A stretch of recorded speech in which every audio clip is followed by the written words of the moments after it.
जय तेलंगाना। सब लोग अपने मुट्ठी उठाओ, जरा हाथ उठा दो। जय तेलंगाना।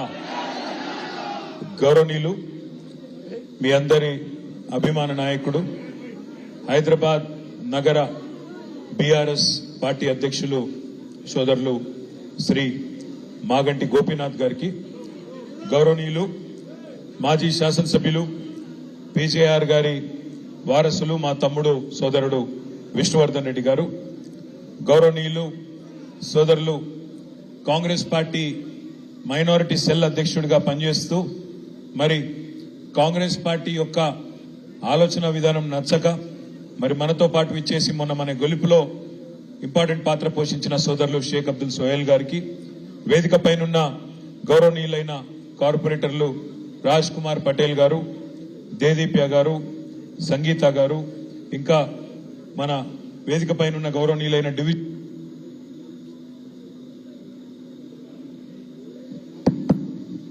గౌరవనీయులైన బాలప్రతాప్ గారు, డివిజన్ అధ్యక్షులందరికీ పేరు పేరున, వేదిక పైనున్న ముఖ్య నాయకులందరికీ, వేదిక ముందున్న మా ఆడబిడ్డలకు, అన్నాదమ్ములకు, ముఖ్యంగా మీడియా మిత్రులకు పేరు పేరున అందరికీ హృదయపూర్వకంగా నమస్కారం, హృదయపూర్వకంగా ధన్యవాదాలు. ఇప్పుడే సోదరులు గోపీనాథ్ గారు చెప్తున్నారు, మా ఆడబిడ్డలైతే పొద్దున 9:30, 10ంటికే వచ్చినారన్న, పార్టీ మీద ప్రేమతో అంత ఉదయం వచ్చినారన్నారు. మీకు ప్రత్యేకంగా నా హృదయపూర్వకమైన నమస్కారాలు కూడా మా ఆడబిడ్డలందరికీ తెలియజేస్తా ఉన్నాను. మిత్రులారా, మీ అందరికి తెలుసు, మరి మొన్న జరిగిన శాసనసభ ఎన్నికల్లో డిసెంబర్ 3 నాడు మనం అనుకున్న విధంగా మనం గవర్నమెంట్లోకి తిరిగి రావాలి, మనం తప్పకుండా మళ్ళీ కేసీఆర్ గారిని తిరిగి ముఖ్యమంత్రిగా చూడాలి అని గట్టిగా పట్టుబట్టి పనిచేసినాం. అందులో మీరు జూబ్లీ హిల్స్ లో బ్రహ్మాండంగా మీ ఎమ్మెల్యే గారిని అద్భుతమైన మెజారిటీతో గెలిపించుకున్నారు. మీ అందరికీ హృదయపూర్వకంగా ఇక్కడ కష్టపడి పనిచేసిన ప్రతి ఆడబిడ్డకు, ప్రతి అన్నదమ్ముడికి జూబ్లీ హిల్స్ లో మీ అందరికీ నా హృదయపూర్వకమైన ధన్యవాదాలు. సరే, మీరు జూబ్లీ హిల్స్ లో గెలిపించినారు. మొత్తం గ్రేటర్ హైదరాబాద్ పరిధిలో ప్రతి ఒక్క సోదరుడు సోదరి కూడా కేసీఆర్ గారి నాయకత్వం అయితేనే ఈ రాష్ట్రం బాగుంటది అని చెప్పి జీహెచ్ఎంసీలో క్లీన్ స్వీప్, మొత్తం ఒక్క సీటు కూడా వేరే వాళ్ళకి పోకుండా క్లీన్ స్వీప్ చేసి కాంగ్రెస్ ను, బీజేపీని అడ్రస్ లేకుండా గ్రేటర్ హైదరాబాద్ కాడికి చేయగలిగినాం. కానీ దురదృష్టం, బయట గ్రేటర్ హైదరాబాద్ బయట కొన్ని జిల్లాలలో మనం అనుకున్న ఫలితాలు రాలేదు. అందుకే మనకు 37% ఓటు వచ్చినప్పటికీ కాంగ్రెస్ పార్టీకి మనకంటే 1.85%, అంటే చాలా స్వల్ప తేడా. దాంతో వాళ్లకు కొన్ని సీట్లు జిల్లాలలో ఎక్కువ వచ్చినాయి. మనకు 39 వచ్చినాయి, వాళ్లకు 64 సీట్లు వచ్చి వాళ్ళు గవర్నమెంట్ లోకి వచ్చినారు. ఈ 45-50 రోజుల్లో నేను చూస్తా ఉన్నాను, హైదరాబాద్ లో ఉండే ప్రజలైతే ఇట్లెట్లా జరిగింది, ఎందుకు జరిగింది, ఎట్లా జరిగింది అనే మాట నేను కనీసం హైదరాబాద్ లో మిగతా మిత్రులతో, నాయకులతో, కార్యకర్తలతో మాట్లాడేటప్పుడు చాలా మంది ఆశ్చర్యం వ్యక్తం చేస్తున్నారు, బాధపడతా ఉన్నారు. కేసీఆర్ గారు లాంటి నాయకుడు ఇవాళ ముఖ్యమంత్రిగా లేడు అంటే మేము జీర్ణించుకోలేకపోతున్నామన్నా అనే మాట కూడా చాలా మంది మిత్రులు చెప్తా ఉన్నారు. నేను మీ అందరికీ ఒకటే విజ్ఞప్తి చేస్తా ఉన్నా, రాజకీయాల్లో, జీవితంలో చిన్న చిన్న ఎదురు దెబ్బలు, చిన్న చిన్న సెట్ బ్యాక్స్ తప్పవు. ఈ రోజు మనకు జరిగింది కూడా ఒక చిన్న ఎదురు దెబ్బ మాత్రమే, ఒక చిన్న స్పీడ్ బ్రేకర్ మాత్రమే. అంతే తప్ప దీని నుంచి మన మీద గందరగోళం అయిపోయి, మన మీద భయపడి లేదా బాధపడి ఇంట్లో కూర్చునేంత భయంకరమైన ఓటమేమి మనకు జరగలేదు. 39 సీట్లు ప్రజలు మనకు అప్పచెప్పినారు. 39 సీట్లు అంటే 119లో సరిగ్గా 3వ వంతు, 1/3 సీట్లు మనకు అప్పచెప్పినారు. 14 సీట్లు మనం స్వల్ప తేడాతో ఓడిపోయినాం. జుక్కలనే ఒక నియోజకవర్గంలో 1100 ఓట్లతో ఓడిపోయినాం. దేవరకద్ర అనే మరొక నియోజకవర్గంలో 1300 ఓట్లతో ఓడిపోయినాం. మన కాగజ్ నగర్ లో 3000 ఓట్లు, బోధన్లో 3000 ఓట్లు, ఖానాపూర్లో 4200, అట్లా చెప్పుకుంటూ పోతే ఒక 14 సీట్లలో కేవలం 4-5 వేల ఓట్ల తేడాతోనే ఓడిపోవడం జరిగింది. రాష్ట్ర వ్యాప్తంగా మీరు చూసినట్టయితే కూడా స్వల్ప తేడా, రకరకాల కారణాలైనప్పటికీ చాలా స్వల్ప తేడాతోనే మనం ఓడిపోయినాం. అదే హైదరాబాద్ కాడికి వస్తే అఖండమైన మెజారిటీలతో గెలిచినాం. 85,000, 72,000, 50,000, 40,000, 30,000 బ్రహ్మాండమైన మెజారిటీలతో హైదరాబాద్ లో మనం జయకేతనం ఎగరవేసినాం. ఇవాళ మనందరం ఆలోచించాల్సింది ఒకటే. పెద్దలు చెప్తారు, ఎక్కడ కోల్పోయిన దాన్ని అక్కడనే వెతుక్కోవాలంటారు. అందుకే నేను అనేది, తెలంగాణలో ఈరోజు ఏ అధికారాన్ని అయితే మనం చేజార్చుకున్నామో తప్పకుండా పార్లమెంట్ ఎన్నికల్లో మన గెలుపుతో తిరుగులేని సమాధానం. మనం గట్టిగా ఉన్నాం, తెలంగాణ ప్రజల్లో కేసీఆర్ గారు బలంగా ఉన్నారనే మాట తెలవాలి అంటే పార్లమెంట్ లో బలంగా మనం పనిచేయాల్సిన అవసరం ఉంది. పోయినసారి కూడా సికింద్రాబాద్ లోక్సభ నియోజకవర్గ పరిధిలో మనం అన్ని నియోజకవర్గాలు గెలిచినాం. నాంపల్లిలో ఎంఐఎం గెలిచినండే. కానీ దురదృష్టవశాత్తు లోక్సభ ఎన్నికల్లో మనం ఓటమి పాలు కావడం జరిగింది. ఈసారి అట్లా కాకుండా మొదటి నుంచే మనం జాగ్రత్తగా పటిష్టంగా పనిచేసుకుంటే, మొదటి నుంచే మనం సరైన వ్యూహాన్ని రూపొందించుకుంటే తప్పకుండా జూబ్లీహిల్స్ నియోజకవర్గంతో సహా 7 నియోజకవర్గాల్లో కూడా బ్రహ్మాండమైన మెజారిటీ వచ్చే అవకాశం ఉంటుంది.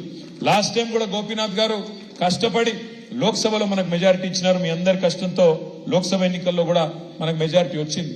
కానీ అనుకోకుండా వేరే చోట్ల మనకు రాకపోవడం వల్ల మనం ఓటమి పాలైనాం. నేను మీ అందరినీ ప్రార్థించేది ఒకటే, మనకు కాంగ్రెస్ బీజేపీ కొత్త పార్టీలు కాదు. కాంగ్రెస్ పార్టీ నైజం అయితే మీకు నాకంటే బాగా మీకే తెలుసు. మోసమే కాంగ్రెస్ నైజం, మోసం చేయడమే వాళ్ళ నైజం. మీరు చూస్తున్నారు ఎన్ని మాటలు చెప్పినారు. 1 కాదు 2 కాదు, 420 హామీలు, 420 హామీలు ఇచ్చి ఇవాళ అధికారంలోకి వచ్చి గద్దెనెక్కి కూర్చున్నది కాంగ్రెస్ పార్టీ. బస్సు ఫ్రీ, బంగారం ఫ్రీ, మీకు ఏది కావాలంటే అది ఇస్తామని చెప్పి నోటికి ఎంత వస్తే అంత, సిలిండర్ 500 రూపాయలకే, మహాలక్ష్మి అని చెప్పి ఆడబిడ్డలకు 2500, 100 రోజుల్లోనే చేసేస్తాం అని చెప్పి నోటికి వచ్చినట్టు చెప్పి ఇలా వాళ్ళు అధికారంలోకి వచ్చినారు. వచ్చిన తర్వాత ఏం చేస్తున్నారు? ఒక్కొక్కటిగా చెప్తా ఉన్నారు. ఏమంటున్నారు? వాళ్ళు ఇచ్చిన హామీలు నెరవేర్చే తెలివి లేక, వాళ్ళు ఇచ్చిన హామీలు నెరవేర్చే సమర్థత సత్తా లేక ఇవాళ కేసీఆర్ గారి మీద, మన ప్రభుత్వం మీద, 10 ఏళ్లు మనం చేసిన ప్రభుత్వ నిర్వహణ మీద ఇష్టం వచ్చినట్టు బదనాం పెట్టే ప్రయత్నం చేస్తా ఉన్నారు. నోటికొచ్చిన మాటలు మాట్లాడుతూ ఉన్నారు. కానీ నేను మీకు, మీ ద్వారా, మీడియా ద్వారా కాంగ్రెస్ పార్టీకి, రాష్ట్ర ప్రజలకు నేను విజ్ఞప్తి చేస్తా ఉన్నా. మనం నిజానికి 10 ఏళ్లలో తెలంగాణను ఎన్నో రంగాల్లో నెంబర్ 1 చేసి బంగారు పల్లెంలో ఈ రాష్ట్రాన్ని వాళ్ళకి అప్పజెప్పి దిగినాము. మనం నిజంగానే వాళ్ళకి చిత్తశుద్ధి ఉంటే ఇచ్చిన ప్రతి హామీని నెరవేర్చే దిశగా పనిచేయాలి తప్ప రోజు తెల్లారులేస్తే ఇంకా కేసీఆర్ గారిని తిట్టడం, నీ బొండిగా విసుకుతా అంటాడు కేసీఆర్. కొన ఊపిరితో ఉన్నాడు కేసీఆర్, పిసికేస్తే అయిపోతుంది అని రేవంత్ రెడ్డి మాట్లాడతాడు. బండి సంజయ్ మాట్లాడతాడు.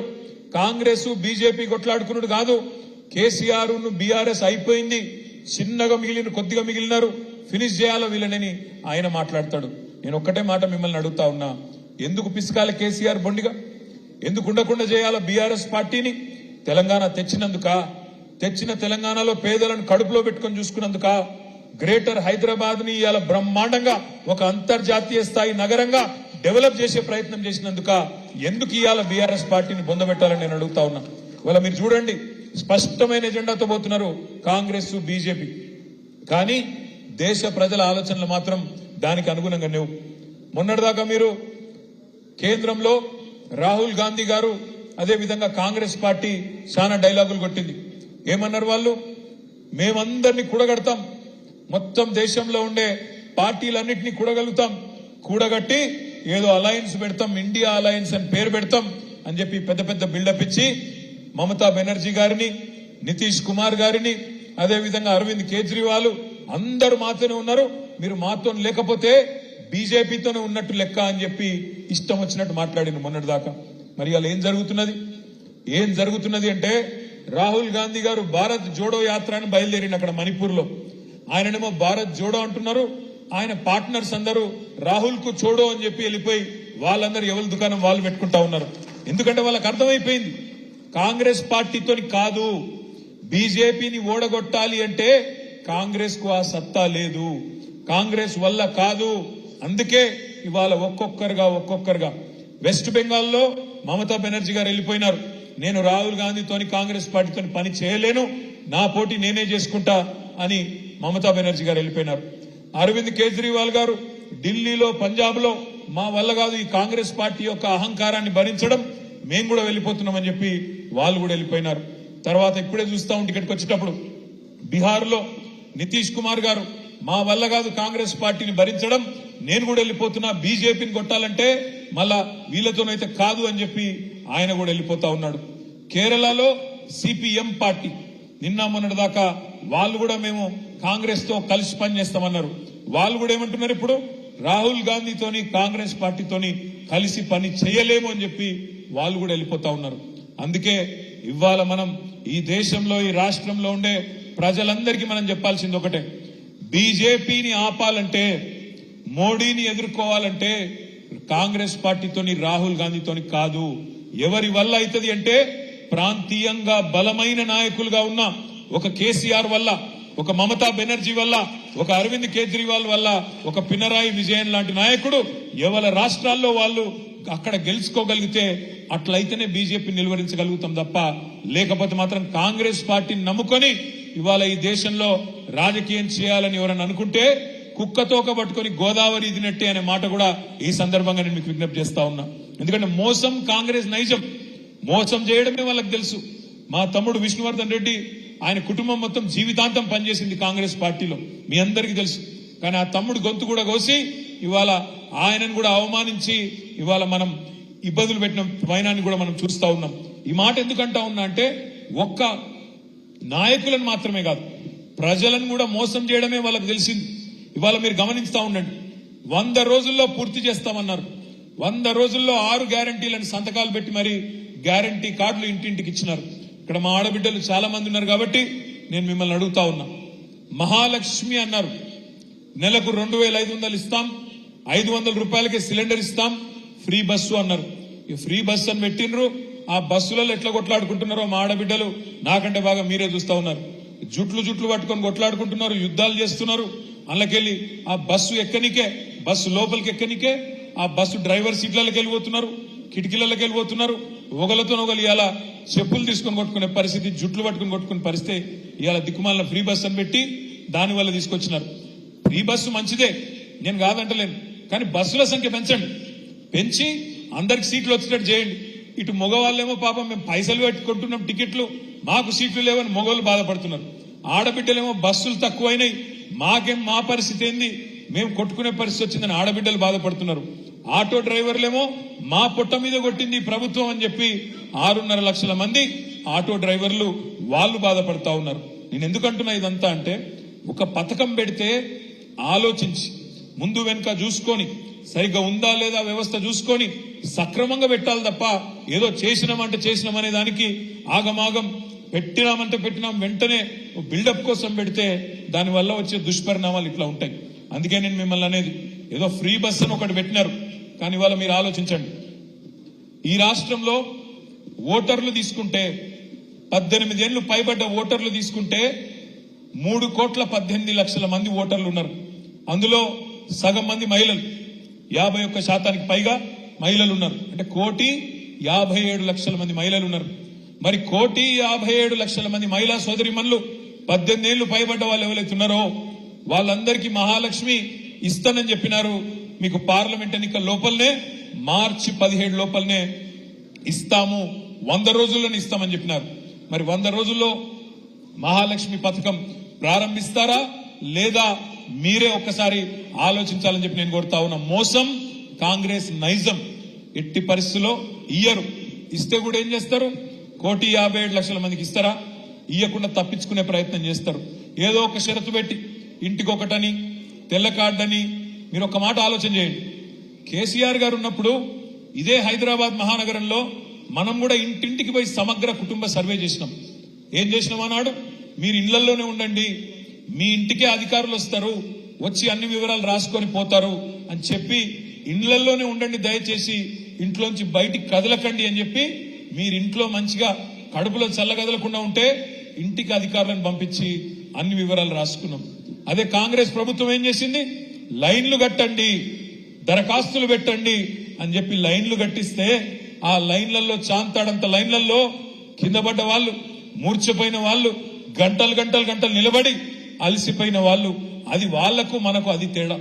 వాళ్ళేమో ప్రజలను లైన్లో నిలబెట్టి గందరగోళం చేస్తే ఇస్తాము అని చెప్పి ఊరించి ఆఖరికి 6 నెలల పాటు ఊరించి పార్లమెంట్ ఎన్నికల గండాన్ని ఎట్లా దాటాలన్న ఆలోచన వాళ్ళు చేస్తే మనం మాత్రం 10 ఏళ్లు చిత్తశుద్ధితో తప్పకుండా పేదవాళ్ళని కాపాడుకోవాలనే కార్యక్రమం మనం చేసినాం. మహాలక్ష్మి గాని లేదా గృహజ్యోతి అన్నారు, నెలకు 200 యూనిట్లు ఫ్రీ అన్నారు. ఏమన్నారు రేవంత్ రెడ్డి గారు ఎలక్షన్ కి ముందు? మీరు వచ్చే నెల బిల్లు కట్టకండి, వచ్చే నెల బిల్లు కట్టొద్దు, డిసెంబర్ నెల బిల్లు కట్టొద్దు, సోనియమ్మ కడుతుంది అక్క అని చెప్పిండు. కట్టిందా సోనియమ్మ ఈ నెల బిల్లు? వచ్చే నెల కడుతుందా సోనియమ్మ? ఇంకొక ఆయన మంత్రి ఉన్నాడు వెంకటరెడ్డి గారని, ఆయన అన్నాడు మిమ్మల్ని ఎవరైనా వచ్చి అధికారి బిల్లు అడిగితే వెంకటరెడ్డి చెప్పిండని చెప్పండి, బిల్లు కట్టకండి పంపించేయండి అన్నాడు. మరి నిలబెట్టుకున్నారా మాట? నాకు తెలుసు ఇంకో 50 రోజులు టైం ఉంది, నాకు కూడా తెలుసు. కానీ నేను యాద్ చేస్తున్నా, వాళ్ళని ఏం అంటలేను, తిడతలేను. మోసం చేయడం అనేది కాంగ్రెస్ నైజం అని చెప్పడానికే మీకు మాట చెప్తా ఉన్నా. ఇవాళ పెద్దలు ఒక సామెత చెప్తారు తెలుగులో, ఓడ మీద ఉన్నప్పుడేమో ఓడమల్లన్న, ఒడ్డుకెక్కిన తర్వాత బోడమల్లన్న. ఇది కాంగ్రెస్ పార్టీ ఒక అలవాటు. ఓడ మీద ఉన్నంతసేపు మల్లన్న ఓడమల్లన్న అని మాట్లాడతారు, ఒడ్డుకెక్కిన తర్వాత గట్టుకెక్కిన తర్వాత వాడు బోడమల్లన్న అని తిడతారు. అది కాంగ్రెస్ పార్టీ నైజం. అందుకే నేను మిమ్మల్ని కోరేది, ఈ 100 రోజుల గ్యారంటీలు, వాళ్ళు ఇచ్చిన 420 హామీలు అమలు కావాలి అంటే కాంగ్రెస్ పార్టీకి మనం పార్లమెంట్ ఎన్నికల్లో తప్పకుండా షాక్ ఇవ్వాల్సిన అవసరం ఉన్నది. సికింద్రాబాద్ పార్లమెంటును తప్పకుండా బీఆర్ఎస్ కి ఇచ్చినట్టయితేనే భయంలో పడతారు. ఓహో, ఇంకా కూడా ప్రజలు మా మీద కోపంగా ఉన్నారు హైదరాబాద్ లో, వీళ్ళు గనక రేపు అమలు చేయకపోతే మళ్ళీ ఒక్క సీటు కూడా రాదు, ఇక్కడ మొత్తానికి పుట్టగతులు లేకుండా పోతాయనే భయం కాంగ్రెస్ పార్టీకి వస్తుంది. ఇక బీజేపీ విషయానికి వస్తే మీకు తెలుసు, 5 ఏళ్ల కిందట కిషన్ రెడ్డి గారు ఆనాడు అంబర్పేటలో ఓడిపోతే పాపం సానుభూతి, ఓడిపోయింది కదా అనే సానుభూతితోని ఆయన కొన్ని ఓట్లు వేసింది. ఎమ్మెల్యేగా ఓడిపోయింది కదా, మీకు తెలుసు మన దేశం కొద్దిగా సెంటిమెంట్ దేశం. ఒక సర్పంచ్ ఎలక్షన్ లో ఓడిపోతే ఆయనకి ఎంపీటీసీ ఎలక్షన్ లో నిలబడితే అయ్యో పాపం మొన్న ఓడిపోయింది కదా అంటారు. అట్లనే అంబర్పేటలో ఓడిపోతే పార్లమెంట్ కు నిలబడితే ఓట్లు వేసినారు, గెలిపించినారు. 5 ఏళ్లలో సికింద్రాబాద్ పార్లమెంట్ సభ్యుడిగా, కేంద్ర మంత్రిగా కిషన్ రెడ్డి గారు సికింద్రాబాద్ కు చేసింది ఏంది దయచేసి చెప్పి ఓట్లు అడగాలని చెప్పి నేను అడుగుతా ఉన్నా. జూబ్లీ హిల్స్ నియోజకవర్గానికి ఆయన ఏమన్నా ఒక్క పథకమన్నా, ఒక్క పనన్నా ఈ 5 ఏళ్లలో పార్లమెంట్ సభ్యుడిగా, కేంద్ర మంత్రిగా చేసిండా? ఏదన్నా బస్తీలో ఏదన్నా మంచి పని చేసిండా? ఏదన్నా గల్లీలో ఒక్క మంచి పని చేసిండా? కనీసం కేంద్ర ప్రభుత్వ మంత్రిగా ఒక పెద్ద ప్రెస్టీజియస్ ప్రాజెక్ట్, ఏమన్నా ప్రతిష్టాత్మకమైన ప్రాజెక్టు మన పిల్లల కోసం తెచ్చిండా? దయచేసి మీరు ఆలోచించాలని చెప్పి నేను కోరుతా ఉన్నా. ఎంతసేపు దేవుడి పేరు చెప్పి ఇవాళ దేవుడిని వాళ్ళే మనకు పరిచయం చేసినట్టు, ఇదివరకు రాముడు మనకు తెలియనట్టు, ఇదివరకు దేవుడి గుడి మనకు తెలియనట్టు, ఇదివరకు మనం బొట్టు పెట్టుకోనట్టు, మనం ఎన్నడూ కూడా ఇదివరకు అసలు దేవుడిని ప్రార్థించినట్టు ఇవాళ డ్రామా చేస్తా ఉన్నారు. ఇక్కడ మా తమ్ముడు విష్ణు ఇక్కడే ఉన్నాడు, గోపి ఇక్కడనే ఉన్నాడు. మీకు తెలుసు విష్ణు వాళ్ళ నాన్నగారు పెద్దమ్మ టెంపుల్, మొత్తం హైదరాబాద్ లోనే అతిపెద్ద పెద్దమ్మ టెంపుల్ కట్టిందే వాళ్ళ కుటుంబం. కానీ ఎన్నడూ దేవుణ్ణి వాడుకోలేదు, ఎన్నడూ దేవుణ్ణి అడ్డం పెట్టుకుని రాజకీయం చేయలేదు. కానీ ఇవాళ గోపీనాథ్ గారు కూడా భక్తుడు, ఆయన కూడా రెగ్యులర్ గా టెంపుల్కి పోతాడు, ఆయన కూడా రెగ్యులర్ గా మరి భగవంతుని ప్రార్థించుకుంటాడు. కానీ మనం భగవంతుని నమ్ముకున్నాం, మొక్కుకుంటాం, రాజకీయంగా వాడుకోవట్లేదు. వాళ్ళు మాత్రం ఇవాళ మేము రామ మందిరం కట్టినాం, రామ మందిరం కట్టండి మంచిది, మేమేం కాదంటలేదు. కానీ రాజకీయంగా మీరేం చేసిండ్రో చెప్పండి. మీకు 5 ఏళ్లు మంత్రిగా అవకాశం ఇస్తే కేంద్రంలో సికింద్రాబాద్ లోక్సభకు ఒక్క పని చేసినామా చెప్పు కిషన్ రెడ్డి అని నేను అడుగుతా ఉన్నా. తెలంగాణ రాష్ట్రానికి పనికి వచ్చే ఒక్క పని ఇవాళ బీజేపీ చేసిందా ఆలోచించండి. ముఖ్యంగా మా ఆడబిడ్డలు ఎక్కువ మంది ఇక్కడ ఉన్నారు, నేను మిమ్మల్ని ఆలోచించమని కోరుతా ఉన్నా. మోడీ గారు ప్రధానమంత్రి అయిన తర్వాత దేశంలో అన్ని ధరలు ఆకాశంలోకి వెళ్ళిపోయినాయి. పప్పు పిరమైంది, ఉప్పు పిరమైంది, నూనె పిరమైంది, చింతపండు పిరమైంది, అన్ని పిరమై ఈరోజు పెట్రోల్ డీజిల్ అన్ని కూడా పిరమై ఇలా భారతదేశం మొత్తం మోడీ గారిని మా ఆడబిడ్డలు మా అన్నదమ్ములు ఒకటే అంటా ఉన్నారు. ప్రియమైన ప్రధానమంత్రి అంటలేరు, పిరమైన ప్రధానమంత్రి మోడీ గారు అంటున్నారు. అన్ని పిరం చేసిన మహానుభావుడు, సిలిండర్ ను 1200 చేసిన మహానుభావుడు మోడీ గారు. డీజిల్ ను పెట్రోల్ ను అన్ని ధరలు పెంచి ఆకాశంలో పెట్టిన మోడీ గారిని ఇవాళ మళ్ళీ ఆయన పార్టీని ఆదరించడానికి ప్రజలు సిద్ధంగా లేరు. కిషన్ రెడ్డి గారిని కూడా నేను వేదిక ద్వారా విజ్ఞప్తి చేస్తా ఉన్నా, మీరు చెప్పండి స్పష్టంగా, జూబ్లీ హిల్స్ నియోజకవర్గానికి ఏం చేసినారు, నీకు ఎందుకు ఓటేయాలా? సికింద్రాబాద్ లోక్సభ నియోజకవర్గానికి నువ్వు పార్లమెంట్ సభ్యుడిగా చేసిన పనేంది చెప్పి ఓట్లు అడుగు. ఎంతసేపు బుకాయింపు మాటలు, దబాయింపు మాటలు కాదు. కేంద్ర మంత్రిగా 5 ఏళ్లలో అట్టర్ ఫ్లాప్ మంత్రి ఎవరైనా ఉన్నారు భారతదేశం మొత్తంలో అంటే ఈ కిషన్ రెడ్డి గారే తప్ప ఇంకోరు కానే కాదు. అందుకే నేను మిమ్మల్ని అందరినీ కోరేది, రేపు సికింద్రాబాద్ పార్లమెంట్ పరిధిలో రాబోయే రోజుల్లో ఏప్రిల్లోనో మేలోనో ఎన్నికలు వస్తాయి. ఎన్నికలు ఎప్పుడొచ్చినా మళ్ళొక్కసారి గ్రేటర్ హైదరాబాద్ లో గులాబీ జెండా రెపరెపలాడే విధంగా మన నాయకులు కార్యకర్తలు ఎక్కడి వాళ్ళక్కడ గట్టిగా పనిచేద్దామని చెప్పి నేను విజ్ఞప్తి చేస్తా ఉన్నా. ఇవాళ మీరు గమనించండి, కాంగ్రెస్ బీజేపీ మంచి అండర్స్టాండింగ్ లో పనిచేస్తున్నాయి. బండి సంజయ్ ఏమో మనం కొట్లాడుకోవద్దు, బీఆర్ఎస్ ని దొక్కేద్దామంటాడు. రేవంత్ రెడ్డి గారు ఎలక్షన్లకు ముందేమో అదానిని తిడతాడు, గౌతమ్ అదానిని పొల్లు తిట్టిండు. ఏమన్నాడు? ఈ అదాని అంటే ఆయన మోడీ మనిషి, మోడీ తొత్తు, డబుల్ ఇంజన్ అంటేనే ప్రధాని అదాని అని గొప్ప గొప్ప స్పీచ్లు ఇచ్చిండు రేవంత్ రెడ్డి. కానీ వెంటనే స్విట్జర్లాండ్ పోయి అక్కడ అదాని గారిని అలై బలై చేసుకొని, అదాని గారు ఇప్పుడు చాలా మంచోడైపోయిండు, గంగల మునిగిండు, చాలా గొప్పవాడు, చాలా పవిత్రమైన మనిషి అని చెప్పి ఆయనతో ఒప్పందాలు చేసుకుంటా ఉన్నారు. అందుకే ఆలోచించండి, ఎవరితో కలిసి ఉన్నారు. నిన్న మీరు చూసింటారు, నిన్న మనము 4 నెలల కిందట మన డాక్టర్ శ్రవణ్ దాసోజు, అదేవిధంగా కె సత్యనారాయణ గారు ఇద్దరిని ఎమ్మెల్సీలుగా గవర్నర్ గారికి ఒక కేబినెట్ లో తీర్మానం చేసి కేసీఆర్ గారు ముఖ్యమంత్రిగా ఉన్నప్పుడు ఒక ప్రపోజల్ పంపించినాం. గవర్నర్ గారు ఒప్పుకోలేదు. ఈ శ్రవణ్ అంటే ఆయనకు, సత్యనారాయణ అంటే ఆయనకు రాజకీయ సంబంధాలున్నాయి, అందుకే నేను సంతకం పెట్టను అని చెప్పి రిజెక్ట్ చేసింది. అదే నిన్న రేవంత్ రెడ్డి గారు పోయి కోదండరామ్ గారికి ఇంకొకలకు నామినేషన్ ఇస్తే వెంటనే ఒకటే క్షణంలో సంతకం పెట్టింది. నేను అడుగుతా ఉన్నా, మరి కోదండరామ్ గారు నిన్నటి దాకా మీరు సంతకం పెట్టినాడు కూడా ఒక రాజకీయ పార్టీ అధ్యక్షుడు కాదా? మరి ఎవరితో కలిసి ఉన్నారు? మేము ఒక పేరు పంపితేనేమో రాజకీయ సంబంధాలు ఉన్నాయంటావు, కాంగ్రెస్ వాళ్ళు పంపితే మాత్రం ఒక రాజకీయ పార్టీ అధ్యక్షుడినే ఎమ్మెల్సీ చేస్తావు. కాంగ్రెస్ బీజేపీ ఇక్కడ తెలంగాణలో ఒక ఫెవికాల్ బంధం లాగా ఇవాళ బ్రహ్మాండంగా కలిసిమెలిసి నడుస్తా ఉన్నారు. రేవంత్ రెడ్డి గారు పోయి ఢిల్లీకి పోయి అమిత్ షాని కలవంగానే కింద ఇక్కడ ఏం జరుగుతుంది? ఇక్కడ 2 శాసన మండలి స్థానాలు ఖాళీ అయితే ఎమ్మెల్సీ స్థానాలు రెండిటికి ఒకటేసారి నోటిఫికేషన్ ఇవ్వాలి నిజానికి. ఎందుకంటే 2 ఒకటేసారి ఖాళీ అయినాయి, 2 ఒకటేసారి పూరించాలి. కానీ 2 ఒకటేసారి పూరిస్తే ఒకటి కాంగ్రెస్ కు వస్తుంది, ఒకటి బీఆర్ఎస్ కు వస్తుంది. అందుకే 2 అలగలగ ఎన్నికలు పెట్టి ఒక అండర్స్టాండింగ్ లో కాంగ్రెస్ బీజేపీ 2 కూడా ఇక్కడ కాంగ్రెస్ కు వచ్చేటట్టు సహకరిస్తా ఉన్నాయి. దానికి పరోపకారి సహాయం ఏంది అంటే కాంగ్రెస్ వైపు నుంచి కరీంనగర్ లో, నిజామాబాద్ లో, ఆదిలాబాద్ లో ఎక్కడైతే ఇలా బీజేపీ ఎంపీలు ఉన్నారో సికింద్రాబాద్ లో ఇక్కడ డమ్మీ అభ్యర్థులను పెట్టి కాంగ్రెస్ పార్టీ వాళ్ళ గెలుపుకు సహకరించే విధంగా ఒక మ్యాచ్ ఫిక్సింగ్ చేసుకొని ఇద్దరు కలిసికట్టుగా పనిచేస్తా ఉన్నారు. దయచేసి నేను మిమ్మల్ని కోరేది, రేపటి రోజున మన గొంతు, తెలంగాణ గొంతు పార్లమెంట్ లో వినబడాలి అంటే మన గులాబీ జెండానే ఉండాలి. రేపు అక్కడ మోడీని నిలదీయాలి అంటే, బీజేపీని ఆపాలి అంటే कांग्रेस वाला कादू. हमारे जितने भाई बहन यहाँ पे है, आप भाइयों से बहनों से मेरी गुजारिश है, आप देख रहे हैं क्या हो रहा है पूरे हिंदुस्तान में. आज मुल्क में मोदी को अगर रोकना है, बीजेपी को अगर रोकना है, कांग्रेस से तो बात नहीं बनेगी. वो इसलिए क्योंकि आप देख रहे हैं कल राहुल गांधी जी चल रहे हैं, वहां पे चल गए, वहां से मणिपुर से भारत जोड़ो करके निकल गए.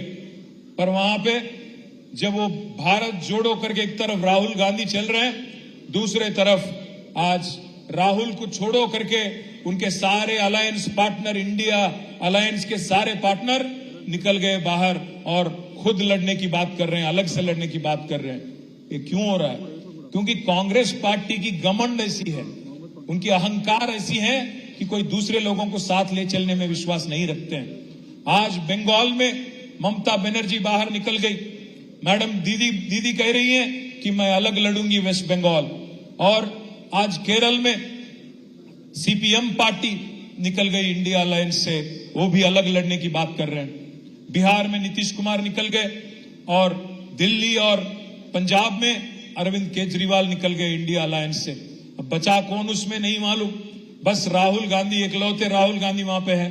इसलिए मैं भाइयों से बहनों से कहता हूं, अगर बीजेपी को रोकना है, बीजेपी को हराना है, तो आज आप ताकत हमारी मजबूत करिए, केसीआर साहब के हाथ मजबूत करिए.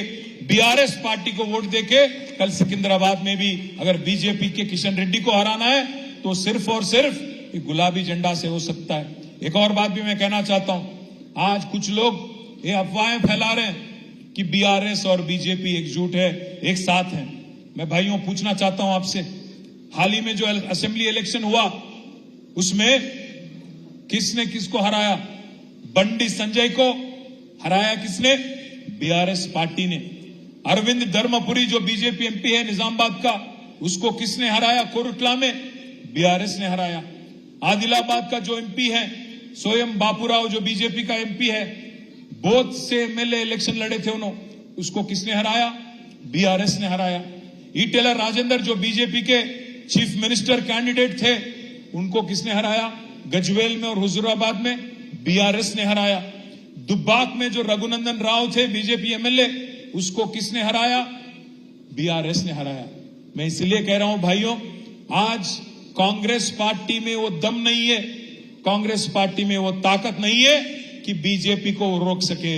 इसीलिए मैं कहता हूं, आप केसीआर साहब के हाथ मजबूत करो, केसीआर को और ताकत दो, ताकि कल हम लोग पार्लियामेंट में भी गुलाबी झंडा लहराएं और तेलंगाना की आवाज, दमदार आवाज पूरे पार्लियामेंट में सबको सुनाए और आपकी हक के वास्ते लड़े। भाइयों, मैं एक और बात भी कहता हूं, आज कांग्रेस पार्टी कुछ भी कहे, कुछ भी बोले, बात तो साफ है कि आज कांग्रेस पार्टी जो राजस्थान में हार गई, कांग्रेस पार्टी जो छत्तीसगढ़ में हार गई, मध्य प्रदेश में हार गई और अपनी गलती से थोड़ा यहां पे 1-2% वोट से यहां जो जीत गई, सिवाय एक दो स्टेट आज पूरे मुल्क में कांग्रेस कहीं भी नहीं है। तो उनको अगर आप गलती से भी वोट दिए तो फिर फायदा होगा बीजेपी को, ये बात याद रखिए। गलती से अगर वोट आपने दे दिया कांग्रेस को तो फायदा पहुंचेगा आज बीजेपी को और नुकसान होगा बीआरएस जैसे सेक्युलर पार्टी का। आप ये बात समझने की कोशिश करें। एक और बात भी मैं कहना चाहता हूं आपसे, केसीआर साहब ने जो काम किया पिछले 10 साल आपके आंखों के सामने, इसीलिए आपने हमें जिताया फिर से जुबली हिल्स कॉन्स्टिट्यूंसी में और पूरे हैदराबाद डिस्ट्रिक्ट में। मैं उम्मीद करता हूं वो दिन दूर नहीं है कि हम फिर एक बार आपके आशीर्वाद से, आपकी मदद से, आपकी दुआओं से फिर एक बार फिर हुकूमत यहां 2 साल हो, 3 साल हो, 4 साल हो, 5 साल हो, फिर एक बार आपके आशीर्वाद से केसीआर साहब को फिर चीफ मिनिस्टर के रूप में देखेंगे। मैं उम्मीद करता हूं कि ये गवर्नमेंट 5 साल चले। मैं ऐसा नहीं कह रहा हूं कि इसके पीछे कुछ कोई और हमारी मकसद है। उम्मीद करता हूं कि 5 साल चले और जो वादा उन्होंने अवाम को दिया उसको निभाए। पर यह भी बात सही है, आज अवाम में एक बात सुनने को मिल रही है, ये गवर्नमेंट चलती क्या 5 साल, ये बात भी सुनने को मिल रही है। इस वास्ते मैं बोल रहा हूं आपसे, जब भी मौका मिले, जब भी इलेक्शन आए, चाहे वो पार्लियामेंट हो, जीएचएमसी हो, असेंबली हो, जो भी हो, आप साथ दीजिए हमारी, तो फिर एक बार हम केसीआर साहब को फिर उनके लीडरशिप में, उनके सदारत में स्टेट को आगे ले जाएंगे। ये बात आपसे कहते हुए मैं शुक्रिया अदा करता हूं हमारे गोपीनाथ भाई की और విష్ణువర్ధన్ రెడ్డికి మీ అందరికీ ధన్యవాదాలు హృదయపూర్వకంగా। జూబ్లీ హిల్స్ నియోజకవర్గంలో చాలా చక్కటి మీటింగ్, ఈ లోక్సభ సన్నాహక సమావేశాన్ని ఏర్పాటు చేసినందుకు ధన్యవాదాలు తెలియజేస్తూ జై తెలంగాణ। దయచేసి అందరు కూర్చోవాలా। 3000 మందికి మంచి భోజనాలు ఏర్పాటు చేశారు శాసనసభ్యులు, కాబట్టి దయచేసి ఎవరు కూడా తొందరపడద్దు।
మన ఎప్పుడైతే సిటీ ప్రజలకి మనం ఏం చేసినా తక్కువ.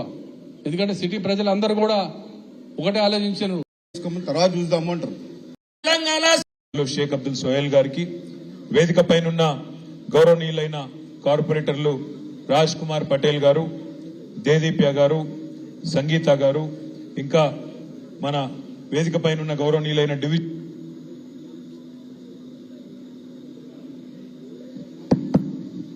గౌరవనీయులైన బాలప్రతాప్ గారు, డివిజన్ అధ్యక్షులందరికీ పేరు పేరున, వేదిక పైనున్న ముఖ్య నాయకులందరికీ, వేదిక ముందున్న మా ఆడబిడ్డలకు, అన్నాదమ్ములకు, ముఖ్యంగా మీడియా మిత్రులకు పేరు పేరున అందరికీ హృదయపూర్వకంగా నమస్కారం, హృదయపూర్వకంగా ధన్యవాదాలు. ఇప్పుడే సోదరులు గోపీనాథ్ గారు చెప్తున్నారు, మా ఆడబిడ్డలైతే పొద్దున 9:30, 10ంటికే వచ్చినారన్న, పార్టీ మీద ప్రేమతో అంత ఉదయమే వచ్చినారన్నారు. మీకు ప్రత్యేకంగా నా హృదయపూర్వకమైన నమస్కారాలు కూడా మా ఆడబిడ్డలందరికీ తెలియజేస్తా ఉన్నా.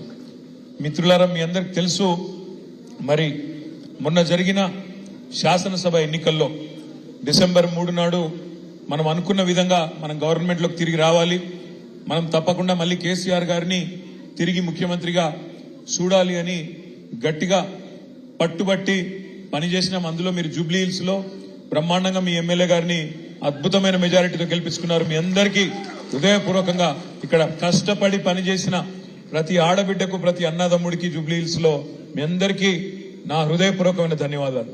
సరే, మీరు జూబ్లీ హిల్స్ లో గెలిపించినారు. మొత్తం గ్రేటర్ హైదరాబాద్ పరిధిలో ప్రతి ఒక్క సోదరుడు సోదరి కూడా కేసీఆర్ గారి నాయకత్వం అయితేనే ఈ రాష్ట్రం బాగుంటది అని చెప్పి జీహెచ్ఎంసీలో క్లీన్ స్వీప్, మొత్తం ఒక్క సీటు కూడా వేరే వాళ్ళకి పోకుండా క్లీన్ స్వీప్ చేసి కాంగ్రెస్ ను, బీజేపీని అడ్రస్ లేకుండా గ్రేటర్ హైదరాబాద్ కాడికి చేయగలిగినాం. కానీ దురదృష్టం, బయట గ్రేటర్ హైదరాబాద్ బయట కొన్ని జిల్లాలలో మనం అనుకున్న ఫలితాలు రాలేదు. అందుకే మనకు 37% ఓటు వచ్చినప్పటికీ కాంగ్రెస్ పార్టీకి మనకంటే 1.85% అంటే చాలా స్వల్ప తేడా. దాంతో వాళ్లకు కొన్ని సీట్లు జిల్లాలలో ఎక్కువ వచ్చినాయి. మనకు 39 వచ్చినాయి, వాళ్లకు 64 సీట్లు వచ్చి వాళ్ళు గవర్నమెంట్ లోకి వచ్చినారు. ఈ 45-50 రోజుల్లో నేను చూస్తా ఉన్నాను, హైదరాబాద్ లో ఉండే ప్రజలైతే ఇట్లెట్లా జరిగింది, ఎందుకు జరిగింది, ఎట్లా జరిగింది అనే మాట నేను కనీసం హైదరాబాద్ లో మిగతా మిత్రులతో, నాయకులతో, కార్యకర్తలతో మాట్లాడేటప్పుడు చాలా మంది ఆశ్చర్యం వ్యక్తం చేస్తున్నారు, బాధపడతా ఉన్నారు. కేసీఆర్ గారు లాంటి నాయకుడు ఇవాళ ముఖ్యమంత్రిగా లేడు అంటే మేము జీర్ణించుకోలేకపోతున్నామన్నా అనే మాట కూడా చాలా మంది మిత్రులు చెప్తా ఉన్నారు. నేను మీ అందరికీ ఒకటే విజ్ఞప్తి చేస్తా ఉన్నా, రాజకీయాల్లో, జీవితంలో చిన్న చిన్న ఎదురు దెబ్బలు, చిన్న చిన్న సెట్ బ్యాక్స్ తప్పవు. ఈ రోజు మనకు జరిగింది కూడా ఒక చిన్న ఎదురు దెబ్బ మాత్రమే, ఒక చిన్న స్పీడ్ బ్రేకర్ మాత్రమే. అంతే తప్ప దీని నుంచి మన మీద గందరగోళం అయిపోయి, మన మీద భయపడి లేదా బాధపడి ఇంట్లో కూర్చునేంత భయంకరమైన ఓటమేమి మనకు జరగలేదు. 39 సీట్లు ప్రజలు మనకు అప్పచెప్పినారు. 39 సీట్లు అంటే 119లో సరిగ్గా 3వ వంతు, 1/3 సీట్లు మనకు అప్పచెప్పినారు. 14 సీట్లు మనం స్వల్ప తేడాతో ఓడిపోయినాం. జుక్కలనే ఒక నియోజకవర్గంలో 1100 ఓట్లతో ఓడిపోయినాం.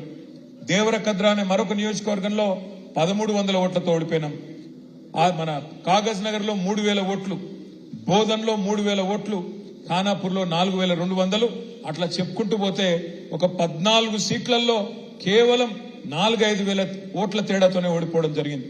రాష్ట్ర వ్యాప్తంగా మీరు చూసినట్టయితే కూడా స్వల్ప తేడా, ఇది రకరకాల కారణాలైనప్పటికీ చాలా స్వల్ప తేడాతోనే మనం ఓడిపోయినాం. అదే హైదరాబాద్ కాడికి వస్తే అఖండమైన మెజారిటీలతో గెలిచినాం. 85,000, 72,000, 50,000, 40,000, 30,000 బ్రహ్మాండమైన మెజారిటీలతో హైదరాబాద్ లో మనం జయకేతనం ఎగురవేసినాం. ఇవాళ మనందరం ఆలోచించాల్సింది ఒకటే, పెద్దలు చెప్తారు, ఎక్కడ కోల్పోయిన దాన్ని అక్కడనే వెతుక్కోవాలంటారు. అందుకే నేను అనేది, తెలంగాణలో ఈ రోజు ఏ అధికారాన్ని అయితే మనం చేజార్చుకున్నామో తప్పకుండా పార్లమెంట్ ఎన్నికల్లో మన గెలుపుతో తిరుగులేని సమాధానం. మనం గట్టిగా ఉన్నాం, తెలంగాణ ప్రజల్లో కేసీఆర్ గారు బలంగా ఉన్నారనే మాట తెలవాలి అంటే పార్లమెంట్ లో బలంగా మనం పనిచేయాల్సిన అవసరం ఉంది. పోయినసారి కూడా సికింద్రాబాద్ లోక్సభ నియోజకవర్గ పరిధిలో మనం అన్ని నియోజకవర్గాలు గెలిచినాం. నాంపల్లిలో ఎంఐఎం గెలిచినండే. కానీ దురదృష్టవశాత్తు లోక్సభ ఎన్నికల్లో మనం ఓటమి పాలు కావడం జరిగింది. ఈసారి అట్లా కాకుండా మొదటి నుంచే మనం జాగ్రత్తగా పటిష్టంగా పనిచేసుకుంటే, మొదటి నుంచే మనం సరైన వ్యూహాన్ని రూపొందించుకుంటే తప్పకుండా జూబ్లీ హిల్స్ నియోజకవర్గంతో సహా 7 నియోజకవర్గాల్లో కూడా బ్రహ్మాండమైన మెజారిటీ వచ్చే అవకాశం ఉంటుంది. లాస్ట్ టైం కూడా గోపీనాథ్ గారు కష్టపడి లోక్సభలో మనకు మెజారిటీ ఇచ్చినారు. మీ అందరి కష్టంతో లోక్సభ ఎన్నికల్లో కూడా మనకు మెజారిటీ వచ్చింది. కానీ అనుకోకుండా వేరే చోట్ల మనకు రాకపోవడం వల్ల మనం ఓటమి పాలైనాం. నేను మీ అందరినీ ప్రార్థించేది ఒకటే, మనకు కాంగ్రెస్ బీజేపీ కొత్త పార్టీలు కాదు. కాంగ్రెస్ పార్టీ నైజం అయితే మీకు నాకంటే బాగా మీకే తెలుసు. మోసమే కాంగ్రెస్ నైజం, మోసం చేయడమే వాళ్ళ నైజం. మీరు చూస్తున్నారు ఎన్ని మాటలు చెప్పినారు. 1 కాదు 2 కాదు 420 హామీలు, 420 హామీలు ఇచ్చి ఇవాళ అధికారంలోకి వచ్చి గద్దెనెక్కి కూర్చున్నది కాంగ్రెస్ పార్టీ. బస్సు ఫ్రీ, బంగారం ఫ్రీ, మీకు ఏది కావాలంటే అది ఇస్తామని చెప్పి నోటికి ఎంత వస్తే అంత, సిలిండర్ 500 రూపాయలకే, మహాలక్ష్మి అని చెప్పి ఆడబిడ్డలకు 2500 100 రోజుల్లోనే చేసేస్తాం అని చెప్పి నోటికి వచ్చినట్టు చెప్పి ఇలా వాళ్ళు అధికారంలోకి వచ్చినారు. వచ్చిన తర్వాత ఏం చేస్తున్నారు?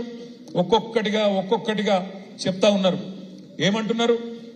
వాళ్ళు ఇచ్చిన హామీలు నెరవేర్చే తెలివి లేక, వాళ్ళు ఇచ్చిన హామీలు నెరవేర్చే సమర్థత సత్తా లేక ఇవాళ కేసీఆర్ గారి మీద, మన ప్రభుత్వం మీద, 10 ఏళ్లు మనం చేసిన ప్రభుత్వ నిర్వహణ మీద ఇష్టం వచ్చినట్టు బదనాం పెట్టే ప్రయత్నం చేస్తా ఉన్నారు.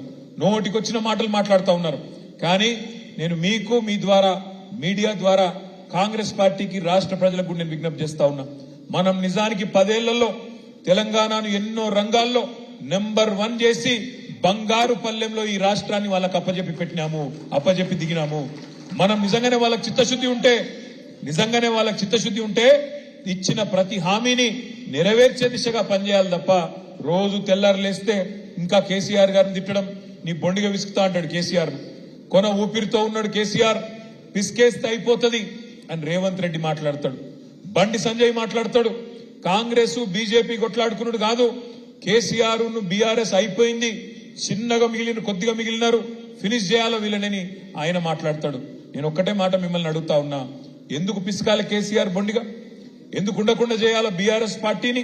తెలంగాణ తెచ్చిన తెలంగాణలో పేదలను కడుపులో పెట్టుకొని చూసుకున్నందుక, గ్రేటర్ హైదరాబాద్ ని ఇవాళ బ్రహ్మాండంగా ఒక అంతర్జాతీయ స్థాయి నగరంగా డెవలప్ చేసే ప్రయత్నం చేసినందుక ఎందుకు ఇవాళ బీఆర్ఎస్ పార్టీని బొందబెట్టాలని నేను అడుగుతా ఉన్నా.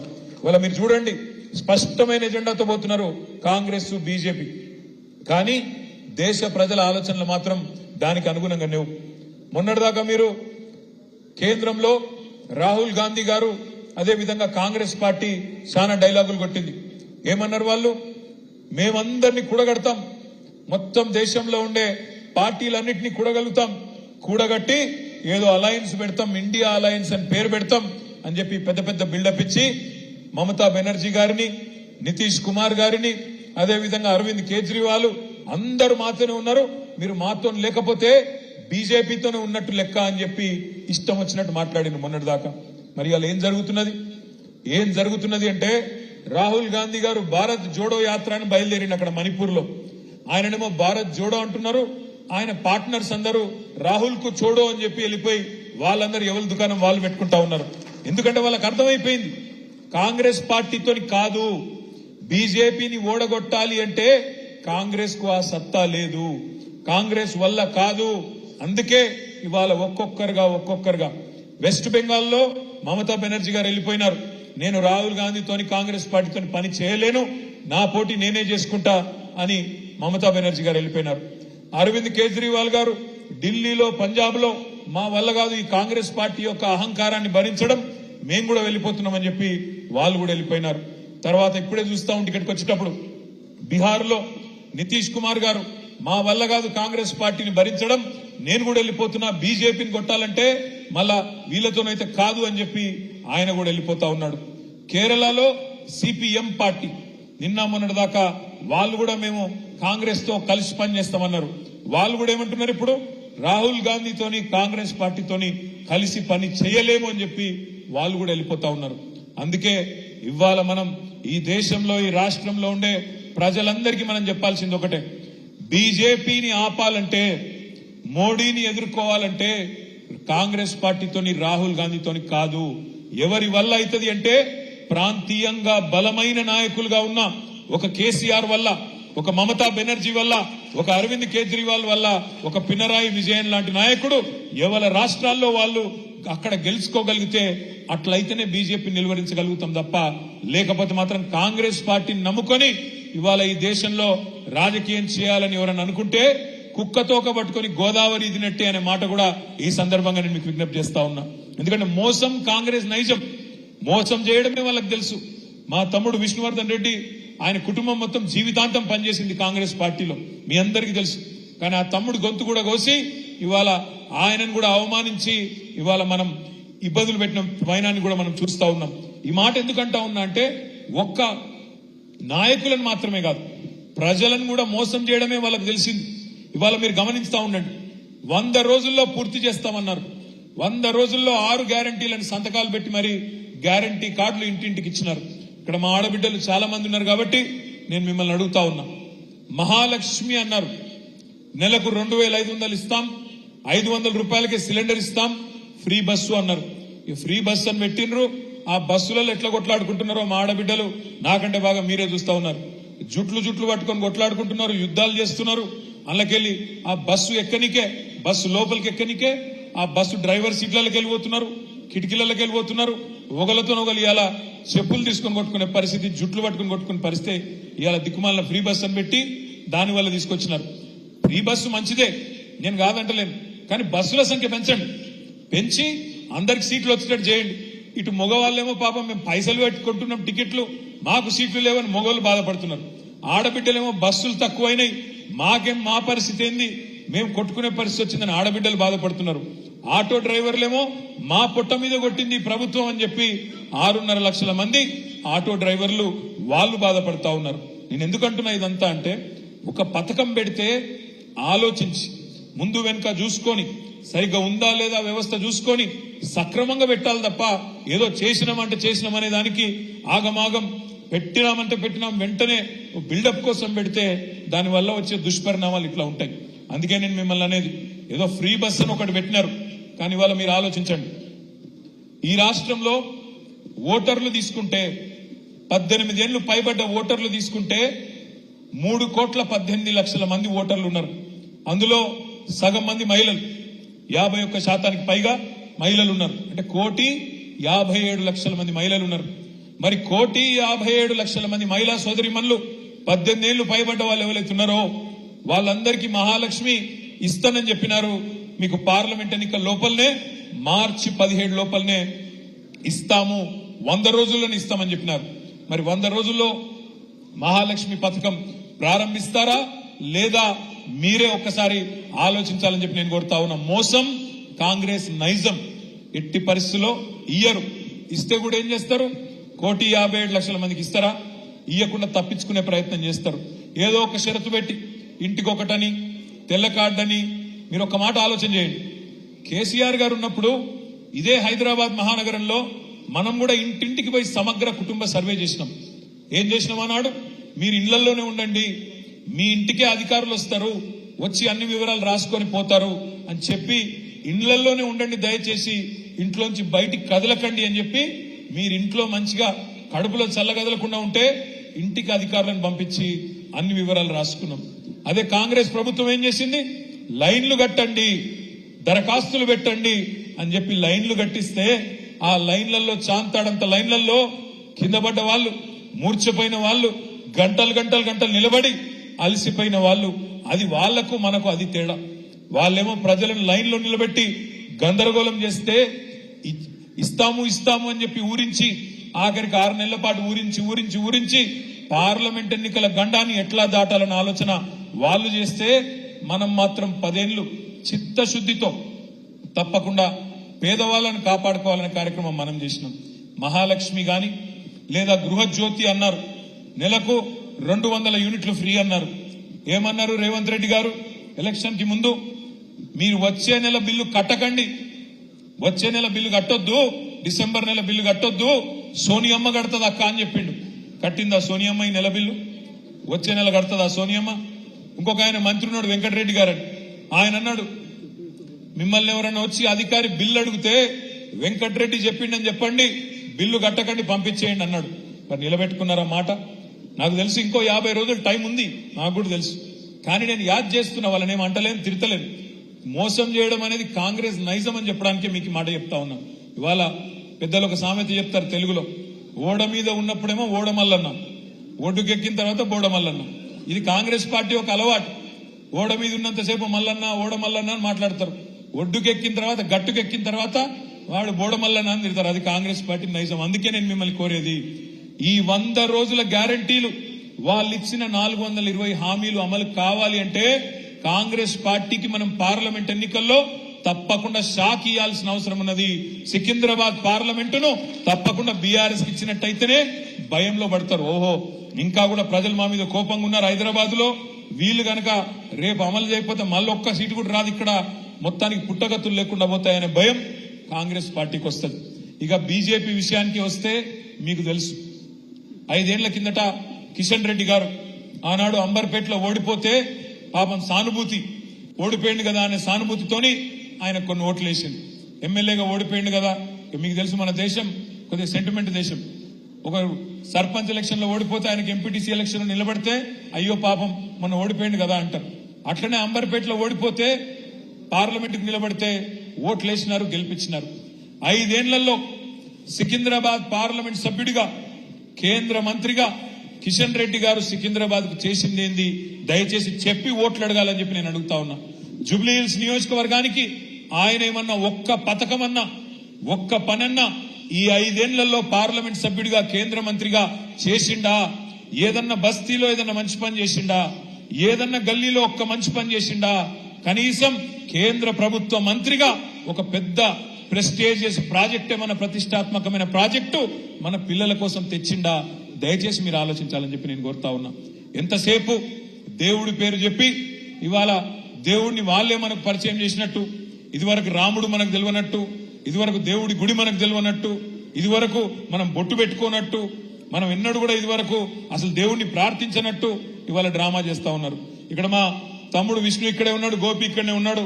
మీరు తెలుసు, విష్ణు వాళ్ళ నాన్నగారు పెద్దమ్మ టెంపుల్, మొత్తం హైదరాబాద్ లోనే అతిపెద్ద పెద్దమ్మ టెంపుల్ కట్టిందే వాళ్ళ కుటుంబం. కానీ ఎన్నడూ దేవుణ్ణి వాడుకోలేదు, ఎన్నడూ దేవుణ్ణి అడ్డం పెట్టుకుని రాజకీయం చేయలేదు. కానీ ఇవాళ గోపీనాథ్ గారు కూడా భక్తుడు, ఆయన కూడా రెగ్యులర్ గా టెంపుల్కి పోతాడు, ఆయన కూడా రెగ్యులర్ గా మరి భగవంతుని ప్రార్థించుకుంటాడు. కానీ మనం భగవంతుని నమ్ముకున్నాం, మొక్కుకుంటాం, రాజకీయంగా వాడుకోవట్లేదు. వాళ్ళు మాత్రం ఇవాళ మేము రామ మందిరం కట్టినాం, రామ మందిరం కట్టండి మంచిది, మేమేం కాదంటలేదు. కానీ రాజకీయంగా మీరేం చేసిండ్రో చెప్పండి. మీకు 5 ఏళ్లు మంత్రిగా అవకాశం ఇస్తే కేంద్రంలో సికింద్రాబాద్ లోక్సభకు ఒక్క పని చేసినామా చెప్పు కిషన్ రెడ్డి అని నేను అడుగుతా ఉన్నా. తెలంగాణ రాష్ట్రానికి పనికి వచ్చే ఒక్క పని ఇవాళ బీజేపీ చేసిందా ఆలోచించండి. ముఖ్యంగా మా ఆడబిడ్డలు ఎక్కువ మంది ఇక్కడ ఉన్నారు, నేను మిమ్మల్ని ఆలోచించమని కోరుతా ఉన్నా. మోడీ గారు ప్రధానమంత్రి అయిన తర్వాత దేశంలో అన్ని ధరలు ఆకాశంలోకి వెళ్ళిపోయినాయి. పప్పు పిరమైంది, ఉప్పు పిరమైంది, నూనె పిరమైంది, చింతపండు పిరమైంది, అన్ని పిరమై ఈరోజు పెట్రోల్ డీజిల్ అన్ని కూడా పిరమై ఇలా భారతదేశం మొత్తం మోడీ గారిని మా ఆడబిడ్డలు మా అన్నదమ్ములు ఒకటే అంటా ఉన్నారు. ప్రియమైన ప్రధానమంత్రి అంటలేరు, పిరమైన ప్రధానమంత్రి మోడీ గారు అంటున్నారు. అన్ని పిరం చేసిన మహానుభావుడు, సిలిండర్ ను 1200 చేసిన మహానుభావుడు మోడీ గారు. డీజిల్ ను పెట్రోల్ ను అన్ని ధరలు పెంచి ఆకాశంలో పెట్టిన మోడీ గారిని ఇవాళ మళ్ళీ ఆయన పార్టీని ఆదరించడానికి ప్రజలు సిద్ధంగా లేరు. కిషన్ రెడ్డి గారిని కూడా నేను వేదిక ద్వారా విజ్ఞప్తి చేస్తా ఉన్నా, మీరు చెప్పండి స్పష్టంగా, జూబ్లీ హిల్స్ నియోజకవర్గానికి ఏం చేసినారు, నీకు ఎందుకు ఓటేయాలా? సికింద్రాబాద్ లోక్సభ నియోజకవర్గానికి నువ్వు పార్లమెంట్ సభ్యుడిగా చేసిన పనేంది చెప్పి ఓట్లు అడుగు. ఎంతసేపు బుకాయింపు మాటలు, దబాయింపు మాటలు కాదు. కేంద్ర మంత్రిగా 5 ఏళ్లలో అట్టర్ ఫ్లాప్ మంత్రి ఎవరైనా ఉన్నారు భారతదేశం మొత్తంలో అంటే ఈ కిషన్ రెడ్డి గారే తప్ప ఇంకోరు కానే కాదు. అందుకే నేను మిమ్మల్ని అందరినీ కోరేది, రేపు సికింద్రాబాద్ పార్లమెంట్ పరిధిలో రాబోయే రోజుల్లో ఏప్రిల్లోనో మేలోనో ఎన్నికలు వస్తాయి. ఎన్నికలు ఎప్పుడొచ్చినా మళ్ళొక్కసారి గ్రేటర్ హైదరాబాద్ లో గులాబీ జెండా రెపరెపలాడే విధంగా మన నాయకులు కార్యకర్తలు ఎక్కడి వాళ్ళక్కడ గట్టిగా పనిచేద్దామని చెప్పి నేను విజ్ఞప్తి చేస్తా ఉన్నా. ఇవాళ మీరు గమనించండి, కాంగ్రెస్ బీజేపీ మంచి అండర్స్టాండింగ్ లో పనిచేస్తున్నాయి. బండి సంజయ్ ఏమో మనం కొట్లాడుకోవద్దు, బీఆర్ఎస్ ని దొక్కేద్దామంటాడు. రేవంత్ రెడ్డి గారు ఎలక్షన్లకు ముందేమో అదానిని తిడతాడు. గౌతమ్ అదానిని పొల్లు తిట్టిండు. ఏమన్నాడు? ఈ అదాని అంటే ఆయన మోడీ మనిషి, మోడీ తొత్తు, డబుల్ ఇంజన్ అంటేనే ప్రధాని అదాని అని గొప్ప గొప్ప స్పీచ్లు ఇచ్చిండు రేవంత్ రెడ్డి.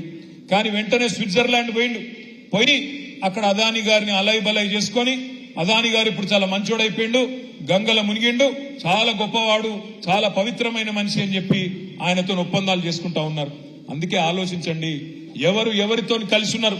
నిన్న మీరు చూసింటారు, నిన్న మనము 4 నెలల కిందట మన డాక్టర్ శ్రవణ్ దాసోజు, అదేవిధంగా కె సత్యనారాయణ గారు ఇద్దరిని ఎమ్మెల్సీలుగా గవర్నర్ గారికి ఒక కేబినెట్ లో తీర్మానం చేసి కేసీఆర్ గారు ముఖ్యమంత్రిగా ఉన్నప్పుడు ఒక ప్రపోజల్ పంపించినాం. గవర్నర్ గారు ఒప్పుకోలేదు. ఈ శ్రవణ్ అంటే ఆయనకు, సత్యనారాయణ అంటే ఆయనకు రాజకీయ సంబంధాలు ఉన్నాయి, అందుకే నేను సంతకం పెట్టను అని చెప్పి రిజెక్ట్ చేసింది. అదే నిన్న రేవంత్ రెడ్డి గారు పోయి కోదండరాం గారికి ఇంకొకలకు నామినేషన్ ఇస్తే వెంటనే ఒకటే క్షణంలో సంతకం పెట్టింది. నేను అడుగుతా ఉన్నా, మరి కోదండరాం గారు నిన్నటి దాకా మీరు సంతకం పెట్టినాడు కూడా ఒక రాజకీయ పార్టీ అధ్యక్షుడు కాదా? మరి ఎవరితో కలిసి ఉన్నారు? మేము ఒక పేరు పంపితేనేమో రాజకీయ సంబంధాలు ఉన్నాయంటావు, కాంగ్రెస్ వాళ్ళు పంపితే మాత్రం ఒక రాజకీయ పార్టీ అధ్యక్షుడినే ఎమ్మెల్సీ చేస్తావు. కాంగ్రెస్ బీజేపీ ఇక్కడ తెలంగాణలో ఒక ఫెవికాల్ బంధం లాగా ఇవాళ బ్రహ్మాండంగా కలిసిమెలిసి నడుస్తా ఉన్నారు. రేవంత్ రెడ్డి గారు పోయి ఢిల్లీకి పోయి అమిత్ షాని కలవంగానే కింద ఇక్కడ ఏం జరుగుతుంది? ఇక్కడ 2 శాసన మండలి స్థానాలు ఖాళీ అయితే, ఎమ్మెల్సీ స్థానాలు రెండిటికి ఒకటేసారి నోటిఫికేషన్ ఇవ్వాలి నిజానికి. ఎందుకంటే 2 ఒకటేసారి ఖాళీ అయినాయి, 2 ఒకటేసారి పూరించాలి. కానీ 2 ఒకటేసారి పూరిస్తే ఒకటి కాంగ్రెస్ కు వస్తుంది, ఒకటి బీఆర్ఎస్ కు వస్తుంది. అందుకే 2 అలగలగ ఎన్నికలు పెట్టి ఒక అండర్స్టాండింగ్ లో కాంగ్రెస్ బీజేపీ 2 కూడా ఇక్కడ కాంగ్రెస్ కు వచ్చేటట్టు సహకరిస్తా ఉన్నాయి.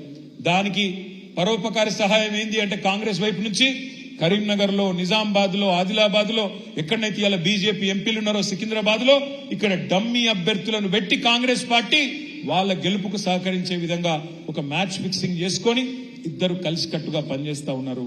దయచేసి నేను మిమ్మల్ని కోరేది, రేపటి రోజున మన గొంతు, తెలంగాణ గొంతు పార్లమెంట్ లో వినబడాలి అంటే మన గులాబీ జెండానే ఉండాలి. రేపు అక్కడ మోడీని నిలదీయాలి అంటే, బీజేపీని ఆపాలి అంటే కాంగ్రెస్ వల్ల కాదు. हमारे जितने भाई बहन यहाँ पे है, आप भाइयों से बहनों से मेरी गुजारिश है, आप देख रहे हैं क्या हो रहा है पूरे हिंदुस्तान में. आज मुल्क में मोदी को अगर रोकना है, बीजेपी को अगर रोकना है, कांग्रेस से तो बात नहीं बनेगी.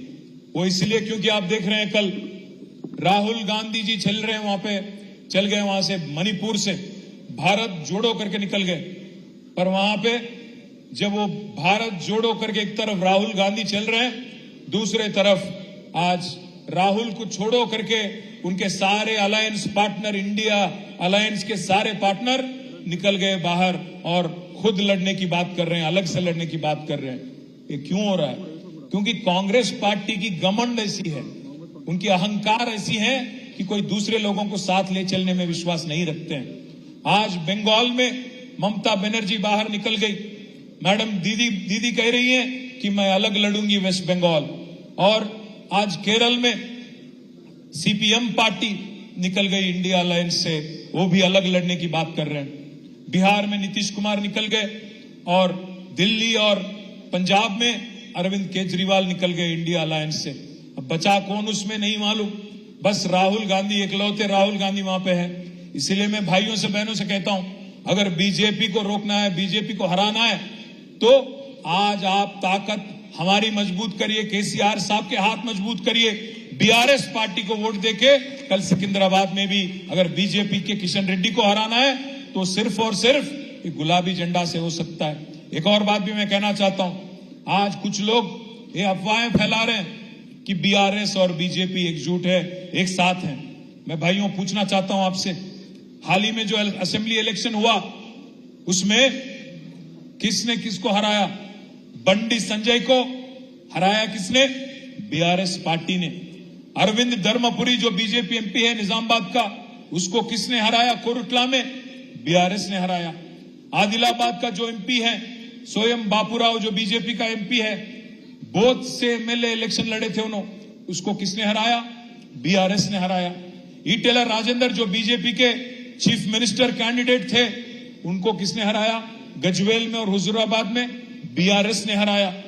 दुब्बाक में जो रघुनंदन राव थे बीजेपी एमएलए, उसको किसने हराया? बीआरएस ने हराया। मैं इसलिए कह रहा हूं भाइयों, आज कांग्रेस पार्टी में वो दम नहीं है, कांग्रेस पार्टी में वो ताकत नहीं है कि बीजेपी को रोक सके। इसीलिए मैं कहता हूं, आप केसीआर साहब के हाथ मजबूत करो, केसीआर को और ताकत दो, ताकि कल हम लोग पार्लियामेंट में भी गुलाबी झंडा लहराएं और तेलंगाना की आवाज, दमदार आवाज पूरे पार्लियामेंट में सबको सुनाए और आपकी हक के वास्ते लड़े। भाइयों, मैं एक और बात भी कहता हूं, आज कांग्रेस पार्टी कुछ भी कहे, कुछ भी बोले, बात तो साफ है कि आज कांग्रेस पार्टी जो राजस्थान में हार गई, कांग्रेस पार्टी जो छत्तीसगढ़ में हार गई, मध्य प्रदेश में हार गई और अपनी गलती से थोड़ा यहां पे 1-2% वोट से यहां जो जीत गई, सिवाय एक दो स्टेट आज पूरे मुल्क में कांग्रेस कहीं भी नहीं है। तो उनको अगर आप गलती से भी वोट दिए तो फिर फायदा होगा बीजेपी को, ये बात याद रखिए। गलती से अगर वोट आपने दे दिया कांग्रेस को तो फायदा पहुंचेगा आज बीजेपी को और नुकसान होगा बीआरएस जैसे सेक्युलर पार्टी का। आप ये बात समझने की कोशिश करें। एक और बात भी मैं कहना चाहता हूं आपसे, केसीआर साहब ने जो काम किया पिछले 10 साल आपके आंखों के सामने, इसीलिए आपने हमें जिताया फिर से जुबली हिल्स कॉन्स्टिट्यूंसी में और पूरे हैदराबाद डिस्ट्रिक्ट में। मैं उम्मीद करता हूं वो दिन दूर नहीं है कि हम फिर एक बार आपके आशीर्वाद से, आपकी मदद से, आपकी दुआओं से फिर एक बार फिर हुकूमत यहां 2 साल हो, 3 साल हो, 4 साल हो, 5 साल हो, फिर एक बार आपके आशीर्वाद से केसीआर साहब को फिर चीफ मिनिस्टर के रूप में देखेंगे। मैं उम्मीद करता हूं कि ये गवर्नमेंट 5 साल चले। मैं ऐसा नहीं कह रहा हूं कि इसके पीछे कुछ कोई और हमारी मकसद है। उम्मीद करता हूं कि 5 साल चले और जो वादा उन्होंने अवाम को दिया उसको निभाए। पर ये भी बात सही है, आज अवाम में एक बात सुनने को मिल रही है, ये गवर्नमेंट चलती क्या 5 साल, ये बात भी सुनने को मिल रही है। इस वास्ते मैं बोल रहा हूं आपसे, जब भी मौका मिले, जब भी इलेक्शन आए, चाहे वो पार्लियामेंट हो, जीएचएमसी हो, असेंबली हो, जो भी हो, आप साथ दीजिए हमारी, तो फिर एक बार हम केसीआर साहब को फिर उनके लीडरशिप में, उनके सदारत में स्टेट को आगे ले जाएंगे। ये बात आपसे कहते हुए मैं शुक्रिया अदा करता हूं हमारे गोपीनाथ भाई की और విష్ణువర్ధన్ రెడ్డికి మీ అందరికీ ధన్యవాదాలు హృదయపూర్వకంగా। జూబ్లీ హిల్స్ నియోజకవర్గంలో చాలా చక్కటి మీటింగ్, ఈ లోక్సభ సన్నాహక సమావేశాన్ని ఏర్పాటు చేసినందుకు ధన్యవాదాలు తెలియజేస్తూ జై తెలంగాణ। దయచేసి అందరు కూర్చోవాలా?